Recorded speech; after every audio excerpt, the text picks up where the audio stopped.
Hello friends, and welcome back to my channel. My name is Emma, and today I'm going to be talking about the Fittonia, also known as the nerve plant.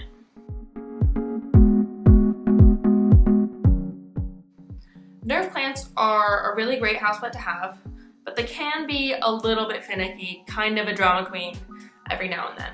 So today I'm going to talk to you about how to care for your Fittonia in order to see it succeed and hopefully be slightly less of a drama queen. A cool thing about Fittonias is that they come in loads of different colors. I personally chose the basic white and green one because I was new to houseplants and I didn't want anything that was too bright and colorful because I thought it would be way harder to take care of. But I got this one, which is white and green. There's also pink and green ones, red and green ones, like really striking different kinds, and I do want to get more eventually. But for now, I'm sticking to this. Another great thing about the nerve plant is that it's actually not toxic at all to both humans and animals, and so your pets and kids will be totally fine around this plant, and if they accidentally eat it, it's not going to be a problem, which is amazing. When it comes to watering your nerve plant, they do like it fairly moist. They do come originally from tropical climates, and so they do get a lot of water in their natural home, and so we want to mimic that by providing quite a lot of water for our nerve plants in our houses. That means that you want to water once pretty much the top layer of soil is dry, so I could actually probably give this one a water. So even though the nerve plant likes it quite wet, we still want to make sure that the soil is well drained, because if it's not well drained and we overwater, the plant could get root rot and eventually die.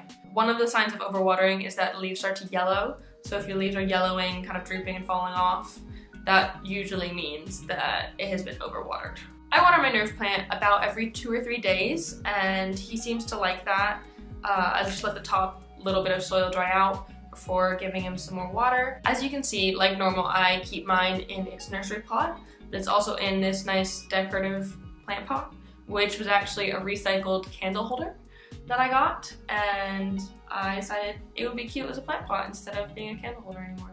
When you do water your Fittonia, you want to make sure that you don't use water that's too cold because it can actually shock the roots, and because it's such a tropical plant, this will freak it out and it can actually kill the roots. We don't want that.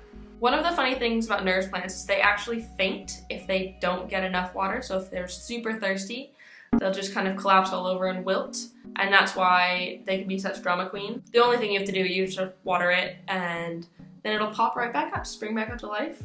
But it was actually really funny because the first time that happened to me, because I hadn't watered it, I thought I had killed my plant. Common misconception, it can easily be brought back up with water, but I thought I had killed it, and so I freaked out. I didn't know what to do. I watered it and then I was like, oh no, I probably overwatered it. I don't know what's going on. And so I freaked out. I ended up repotting it with new soil because I was so worried that I had messed up. But this bad boy perked up right again later that day, and he was totally fine, and he's been going strong for 8 months since. So if you do miss a watering, he will survive, but he might tell you that he's really thirsty later by having a good faint. Really sorry if there's a change in light. You know, good old English spring is around, and so there's lots of now we're sunny, now we're cloudy, now we're sunny, now we're cloudy going on. We'll hope that this video is doing alright. So nerve plants really like bright but indirect light, but they can tolerate some shade. If it is too dark for them, if you've got some of the more brightly colored varieties, they can lose color if they're in too dark of a space. And so you want to make sure that they are getting some bright indirect sunlight. I personally keep mine 2 meters, about 6 feet from a northeast facing window, and that seems to be just the right amount. He's quite leaning back in his pot. I'm not quite sure why. I've tried rotating him, but he likes to lean back. He's a cool kid, liking to lean back. So because nerve plants are tropical, they do really like warmth, and so their ideal is probably about 60 to 80 degrees Fahrenheit, or 15 to 25 degrees Celsius. This will ensure that he's getting enough heat. He doesn't like to be near drafts. If you've got him by a drafty window, it can actually put him into shock, just like if you use too cold of water. Again, because he's a tropical plant, nerve plants really like quite high humidity, like 60 or 70% humidity, so quite a lot. You can achieve that by having a humidifier in your home. I personally don't do that just because our house is fairly humidish as it is, probably about 40%, and we've got a tendency to get mold and we don't want that. So instead of having a humidifier, I actually just mist about every other day, and he really likes it. They also do really well if they go in a really humid room in your house, like a bathroom or a kitchen, because the humidity from like cooking or showering. So when I actually first got him, I heard that he really liked humidity, and so I had him right on a windowsill in my bathroom, because I figured, oh yeah, my showers will give him the humidity he needs, make it a tropical environment for him. But unfortunately, I had him on a windowsill, in a window that we normally left open in the shower. And that actually got quite drafty for him, even in British summertime, because it was a northish facing window, and so it was quite shaded most of the day, and so cold air was coming in, and I think it was giving him a bit of a shock and he didn't like it very much. And so I eventually moved him into my room where he is now. And it's not as humid, so I do have to mist him quite often. Probably every day to every other day is what he likes best. And he's doing okay. He's doing fine where he is. Another way you can keep your plant humid is in a terrarium. They thrive in terrariums.